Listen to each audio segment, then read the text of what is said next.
Snow White and Rose Red. A poor widow once lived in a little cottage. In front of the cottage was a garden in which were growing 2 rose trees. One of these bore white roses and the other red. She had 2 children who resembled the rose trees.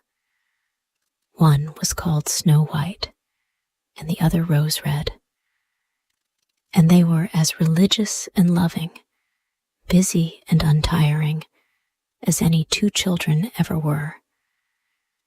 Snow White was more gentle and quieter than her sister, who liked better skipping about the fields, seeking flowers, and catching summer birds,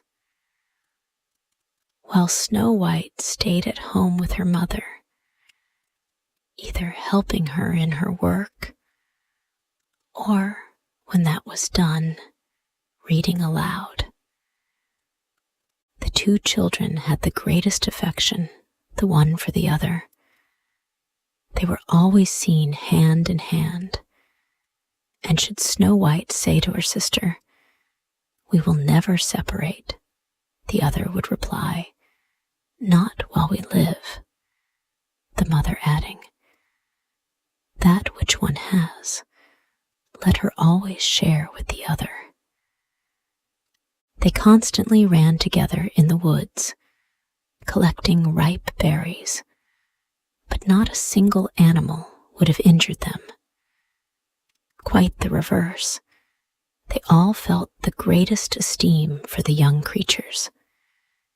The hare came to eat parsley from their hands. The deer grazed by their side. The stag bounded past them unheeding. The birds, likewise, did not stir from the bough, but sang in complete security. No mischance befell them. If benighted in the wood, they lay down on the moss to repose and sleep till the morning, and their mother was satisfied as to their safety and felt no fear about them. Once, when they had spent the night in the wood and the bright sunrise awoke them, they saw a beautiful child in a snow-white robe shining like diamonds, sitting close to the spot where they had reposed. She arose when they opened their eyes and looked kindly at them, but said no word, and passed from their sight into the wood. When the children looked around, they saw they had been sleeping on the edge of a precipice, and would surely have fallen over if they had gone forward 2 steps further in the darkness. Their mother said the beautiful child must have been the angel who keeps watch over good children. Snow White and Rose Red kept their mother's cottage so clean that it gave pleasure only to look in. In summertime, Rose Red attended to the house, and every morning, before her mother awoke, placed by her bed a bouquet which had in it a rose from each of the rose trees. In winter-time, Snow White set light to the fire and put on the kettle, after polishing it until it was like gold for brightness. In the evening, when snow was falling, her mother would bid her bolt the door, and then, sitting by the hearth, the good widow would read aloud to them from a big book while the little girls were spinning. Close by them lay a lamb, and a white pigeon with its head tucked under its wing was on a perch behind. one evening, as they were all sitting cozily together like this, there was a knock at the door, as if someone wished to come in. "Make haste, Rose Red," said her mother. "Open the door. It is surely some traveler seeking shelter." Rose Red accordingly pulled back the bolt, expecting to see some poor man. But it was nothing of the kind. It was a bear that thrust his big black head in at the open door. Rose Red cried out and sprang back. The lamb bleated, the dove fluttered her wings, and Snow White hid herself behind her mother's bed. The bear began speaking and said, "Do not be afraid. I will not do you any harm. I am half frozen and would like to warm myself a little at your fire." "Poor bear," the mother replied. "Come in and lie by the fire. Only be careful that your hair is not burnt." Then she called Snow White and Rose Red, telling them that the bear was kind and would not harm them. They came as she bade them, and presently the lamb and the dove drew near also without fear. "Children," begged the bear, "knock some of the snow off my coat." So they brought the broom and brushed the bear's coat quite clean. After that, he stretched himself out in front of the fire and pleased himself by growling a little, only to show that he was happy and comfortable. Before long, they were all quite good friends, and the children began to play with their unlooked-for visitor, pulling his thick fur, or placing their feet on his back, or rolling him over and over. Then they took a slender hazel twig, using it upon his thick coat, and they laughed when he growled. The bear permitted them to amuse themselves in this way, only occasionally calling out, when it went a little too far, "Children, spare me an inch of life." When it was night, and all were making ready to go to bed, the widow told the bear, "You may stay here and lie by the hearth if you like, so that you will be sheltered from the cold and from the bad weather." The offer was accepted, but when morning came, as the day broke in the east, the two children let him out, and over the snow he went back into the wood. After this, every evening at the same time the bear came, lay by the fire, and allowed the children to play with him. So they became quite fond of their curious playmate, and the door was not ever bolted in the evening until he had appeared. When springtime came, and all around began to look green and bright, one morning the bear said to Snow White, "Now I must leave you, and all the summer long I shall not be able to come back." "Where, then, are you going, dear bear?" asked Snow White. "I have to go to the woods to protect my treasure from the bad dwarfs. In winter time, when the earth is frozen hard, they must remain underground and cannot make their way through. But now that the sunshine has thawed the earth, they can come to the surface, and whatever gets into their hands or is brought to their caves seldom, if ever, again sees daylight. Snow White was very sad when she said goodbye to the good-natured beast and unfastened the door that he might go. But in going out, he was caught by a hook in the lintel and a scrap of his fur being torn.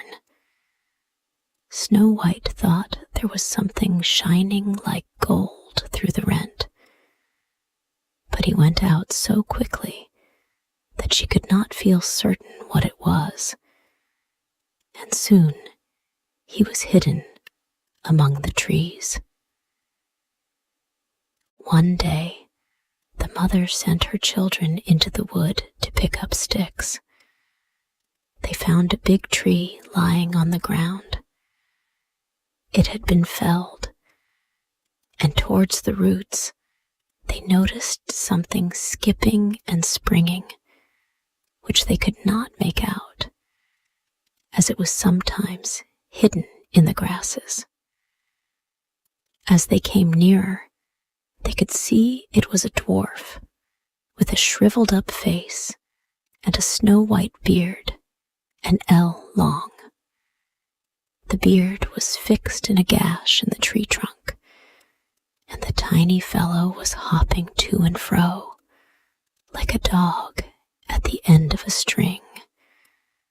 But he could not manage to free himself. He stared at the children with his red, fiery eyes, and called out, "Why are you standing there? Can't you come and try to help me?" "What were you doing, little fellow?" inquired Rose Red. "Stupid, inquisitive goose," replied the dwarf. "I meant to split the trunk so that I could chop it up for kitchen sticks. Big logs would burn up the small quantity of food we cook, for people like us do not consume great heaps of food, as you heavy, greedy folk do. The billhook I had driven in, and soon I should have done what I required. But the tool suddenly sprang from the cleft, which so quickly shut up again that it caught my handsome white beard. And here I must stop, for I cannot set myself free. You stupid, pale-faced creatures, you laugh, do you?" In spite of the dwarf's bad temper, the girls took all possible pains to release the little man, but without avail. The beard could not be moved. It was wedged too tightly. "I will run and get someone else," said Rose Red. "Idiot!" cried the dwarf. "Who would go and get more people? Already there are too many. Can't you think of something better?" "Don't be so impatient," said Snow White. "I will try to think." She clapped her hands as if she had discovered a remedy, took out her scissors, and in a moment set the dwarf free by cutting off the end of his beard. Immediately, the dwarf felt that he was free. He seized a sack full of gold that was hidden amongst the tree's roots, and lifting it up, grumbled out, "Clumsy creatures, to cut off a bit of my beautiful beard, of which I am so proud. I leave the cuckoos to pay you for what you did." Saying this, he swung the sack across his shoulder and went off, without even casting a glance at the children. Not long afterwards, the two sisters went to angle in the brook, meaning to catch fish for dinner. As they were drawing near the water, they perceived something, looking like a large grasshopper, springing towards the stream, as if it were going in. They hurried up to see what it might be, and found that it was the dwarf. "Where are you going?" said Rose Red. "Surely you will not jump into the water." "I'm not such a simpleton as that," yelled the little man. "Don't you see that a wretch of a fish is pulling me in?" The dwarf had been sitting angling from the side of the stream when, by ill luck, the wind had entangled his beard in his line, and just afterwards, a big fish taking the bait, the unamiable little fellow had not sufficient strength to pull it out. So the fish had the advantage and was dragging the dwarf after it. Certainly, he caught at every stalk and spray near him, but that did not assist him greatly. He was forced to follow all the twistings of the fish, and was perpetually in danger of being drawn into the brook. The girls arrived just in time. They caught hold of him firmly and endeavored to untwist his beard from the line, but in vain. They were too tightly entangled. There was nothing left but again to make use of the scissors. So they were taken out, and the tangled portion was cut off. When the dwarf noticed what they were about, he exclaimed in a great rage, "Is this how you damage my beard? Not content with making it shorter before, you are now making it still smaller and completely spoiling it. I shall not ever dare show my face to my friends. I wish you had missed your way before you took this road." Then he fetched a sack of pearls that lay among the rushes, and not saying another word, hobbled off and disappeared behind a large stone. Soon after this, it chanced that the poor widow sent her children to the town to purchase cotton, needles, ribbon, and tape. The way to the town ran over a common, on which, in every direction, large masses of rocks were scattered about. The children's attention was soon attracted to a big bird that hovered in the air. They remarked that, after circling slowly for a time, and gradually getting nearer to the ground, it all of a sudden pounced down amongst a mass of rock. Instantly, a heart-rending cry reached their ears, and running quickly to the place, they saw, with horror, that the eagle had seized their former acquaintance, the dwarf, and was just about to carry him off. The kind children did not hesitate for an instant. They took a firm hold of the little man, and strove so stoutly with the eagle for possession of his contemplated prey, that, after much rough treatment on both sides, the dwarf was left in the hands of his brave little friends, and the eagle took to flight. As soon as the little man had in some measure recovered from his alarm, his small, squeaky, cracked voice was heard saying, "Couldn't you have held me more gently? See my little coat. You have rent and damaged it in a fine manner, you clumsy, officious things." Then he picked up a sack of jewels and slipped out of sight behind a piece of rock. The maidens, by this time, were quite used to his ungrateful, ungracious ways, so they took no notice of it, went on their way, made their purchases, and then were ready to return to their happy home. On their way back, suddenly, once more, they ran across their dwarf friend. Upon a clear space, he had turned out his sack of jewels so that he could count and admire them, for he had not imagined that anybody would at so late an hour be coming across the common.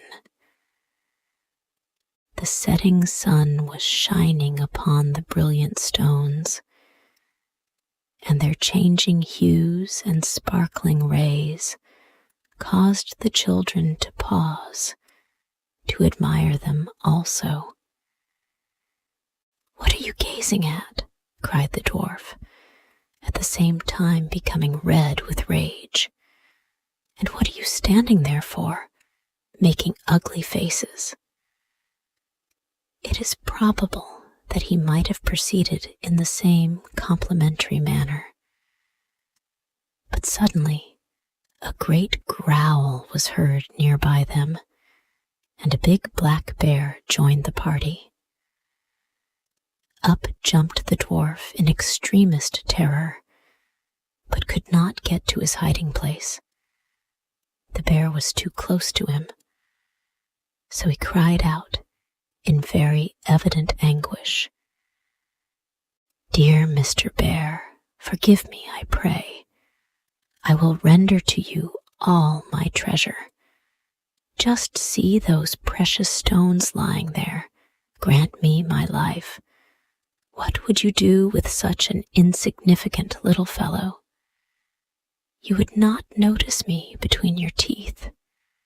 See, though, those two children. They would be delicate morsels, and are as plump as partridges. I beg of you to take them, good Mr. Bear, and let me go." But the bear would not be moved by his speeches. He gave the ill-disposed creature a blow with his paw, and he lay lifeless on the ground. Meanwhile, the maidens were running away, making off for home as well as they could.